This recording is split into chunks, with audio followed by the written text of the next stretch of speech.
Simply Financial with Christopher Calandra, Certified Financial Planner, is an innovative, comprehensive, informative, and cutting-edge podcast that discusses financial topics ranging from personal finance, economics, politics, and personal growth. Simply Financial will cover intriguing and thought-provoking questions so that the listener can simply increase their financial IQ. Welcome to episode 51 of season number 3 of the Simply Financial podcast. I'm your host, Christopher Calandra. Thanks for joining me today. I have with me a guest, Arlene Cogen. She is a speaker and best-selling author of the book Give to Live. She is also the founder of Arlene Cogen Consulting, and the topic is the gift of giving. So Arlene, thank you so much for joining me. Maybe you could start by just telling me and my listeners a little bit about your background. I spent my time on Wall Street helping people make money, and it was a blast. But then I had 2 daughters, and while working on Wall Street was fun, I also experienced sexual harassment, the glass ceiling, and wage discrimination.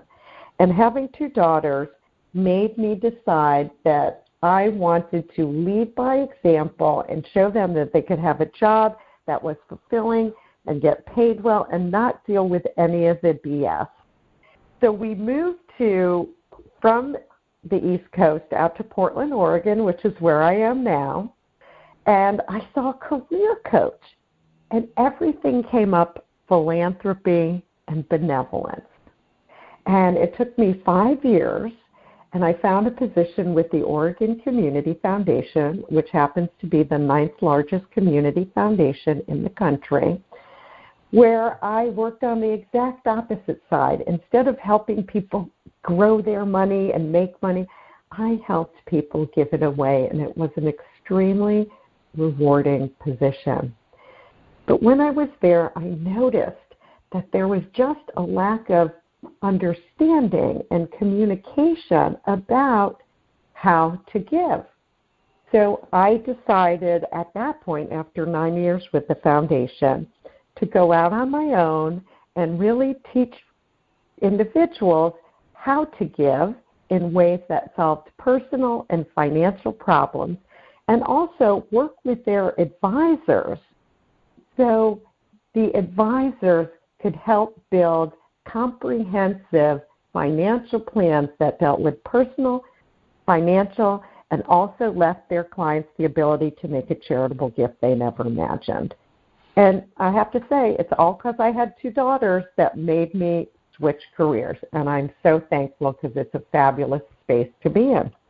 Very good. So this is not something that was an overnight change. It's something that was an evolution for you after meeting with the career coach and finding your way to the foundation, leading to you setting up your consulting firm, right? Exactly. It's been a long path and journey, and I've met amazing people along the way. So I know this is a very base question, but in your mind, having experienced so much in the world of charity and philanthropy, what are the benefits of giving? Can you talk about some of that? Sure. And, I really want to focus on one in particular that I don't think people focus on enough, and that is that giving actually makes us happy. And there's an associate professor from Harvard named Michael Norton who worked with Elizabeth Dunn with the University of British Columbia, and they did a whole study on happiness.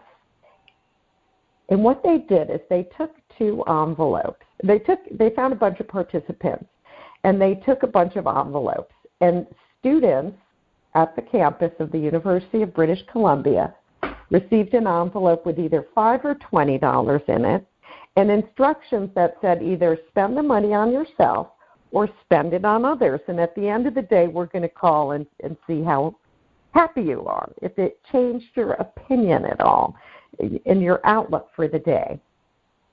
And while money didn't matter, what they found was that people who spent the money on themselves had no change in their being, But those who spent it on other people felt happier and more satisfied for the day. And then this went out to the Pew Research Company, and they did it worldwide with over 200,000 people in 136 countries. And they got similar results. So what Michael Norton says at the end of his TED Talk, which I just love, it's so brilliant, if you think money can't buy you happiness, stop spending it on yourself and try spending it on other people instead. So there's real hard science that giving makes you happy. They've done MRI scans. It lights up your prefrontal cortex. And so there's hard science that giving makes us happier. So that's one of the huge benefits of giving. We become happier people. That is awesome, and it's probably talked about way too little in not just my industry, but just in general. And I could speak personally, Arlene. I'm 49 now, and I would say I've given over the course of my adult life, but not overly generous.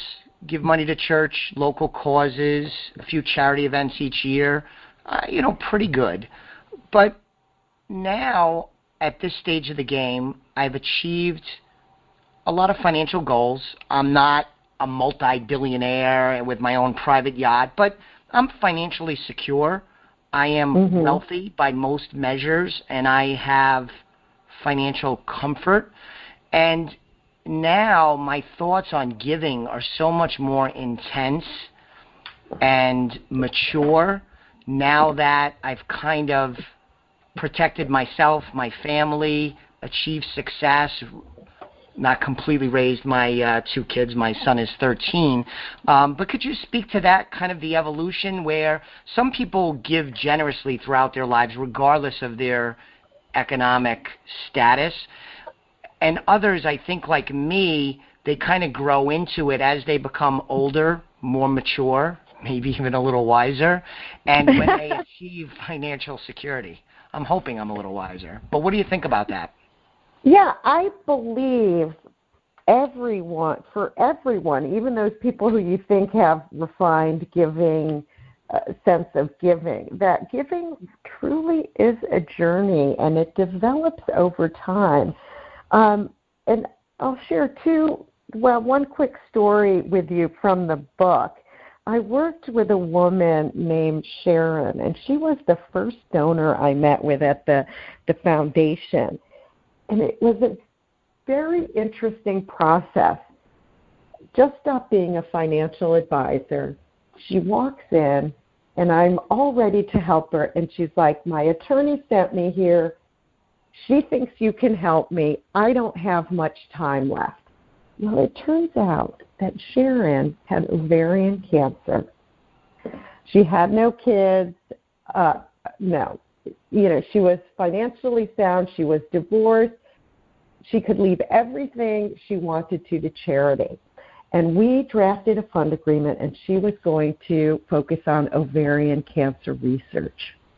And I worked with Sharon for 5 years, and over that time, her giving went from ovarian cancer research to end-of-life care and supporting hospice. So as you get older and different things occur in your life, your giving is going to change and modify along with your experiences. Some people are so compelled. They went to college, someone gave them a scholarship, and they would not be successful without that education. So education is critical to them, and that's the only thing they want to support. So like you, as someone either becomes more physically sound and more confident in their finances, your giving can grow. But it does change and evolve over time. You're absolutely right about that. And that's why I always say with my philanthropy and in the book, enjoy the journey. Very good. The little bit of a tangent, but just from a nuts and bolts perspective, Have charitable donations gone down since the tax law change that went into effect in January 1st of 2018? And I ask because there was some significant changes in that tax law driving more and more taxpayers to take the standard deduction instead of itemized deductions. And charitable deductions are often itemized. And now that 80 to 90% of American tax filers are taking a standard deduction, you lose a little bit of the tax incentive for everyday Americans to make a charitable deduction, a charitable donation, I should say. So have the numbers changed? Has this tax law impacted charitable donations by Americans? So it has, but it's been in an interesting way and one you might not think of. Charitable giving is actually increased, the actual dollar amount, but the number of people giving has diminished. So as we see the wealth divide enlarge, the people at the top end are giving more, and those who can only take a standard deduction now are giving less, which is really unfortunate because then not everyone gets the joy of giving. Sure. And as we just spoke about, there is joy in giving. I could see that. So total donation in terms of dollars has increased, but less Americans are donating, and you're tracing that possibly to the tax law at lower brackets because of income and wealth disparity. They either can't afford to give or the loss of the tax deduction might incentivize them not to do giving. Exactly. Okay. Another nuts and bolts question that I was curious about. We've been on a focus here as we meet with clients as part of the planning, and when they get to age 70 and a half, or if they're already beyond 70 and a half, to make sure they're aware of the qualified charitable distribution, or QCD. I actually did an episode of this podcast, Arlene, solely on that topic. And I'm just not sure how many people are aware of the qualified charitable distribution and how many people are taking advantage of it. But first, maybe just to catch all listeners up, if you're over 70 and a half and you have a IRA, pre-tax money, you're required to take a certain percentage of it out each year per IRS rules. In the first year, it's around 3.6%. You have to take the money out, and typically that's a taxable event. In fact, that's why the IRS has this rule, because they want to begin taxing the retirement money. You can opt to give that required minimum distribution money to charity, and then it would not be taxable, and you could give to the charity or charities of your choice. It's not just limited to the RMD. You could actually give up to $100,000 per year to charity, tax-free, from your IRAs. You need to be 70 and a half. That may change. There's some pending legislation. But right now you have to be over 70 and a half. So that's the qualified charitable distribution we're going to talk about now. Did I explain that okay, Arlene? Yeah, I think you explained that great, and I so agree with you that qualified charitable distributions are excellent ways for people over 70 and a half to make a charitable donation. They don't have to pay income tax on the money. They don't get a tax deduction either, but it still allows you to move a lot of money to charity. And what I love about retirement plans in general is they are the most tax-efficient way for people to give to charity, also through their estate plan, because retirement accounts are kind of double taxed. And even though we have a high federal estate tax rate, there are still some states out there that have estate taxes that start at $0 or $1 million.